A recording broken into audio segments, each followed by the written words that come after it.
மலைகளின் அரசு என அழைக்கப்படும் நீலகிரி மாவட்டத்தில் ஆண்டுதோறும் கோடை சீசன் காலத்தில் லட்சக்கணக்கான சுற்றுலா பயணிகள் வருவது வழக்கம்.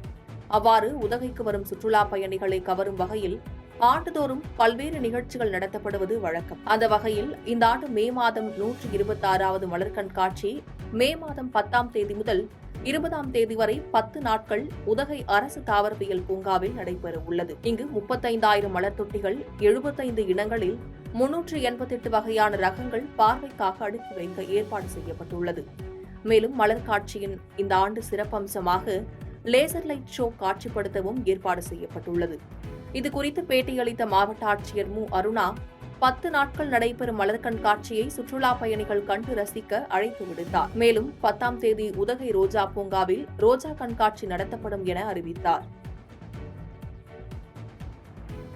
பாதகம் செய்பவரை கண்டால் நாம் பயங்கொள்ளலாகாது பாப்பா, மோதி மிதித்து விடு பாப்பா, அவர் முகத்தில் உமிழ்ந்து விடு பாப்பா. அண்மை செய்திகளை உடனுக்குடன் தெரிந்து கொள்ள இணைந்திருங்கள் இயம்நாடு தொலைக்காட்சியுடன்.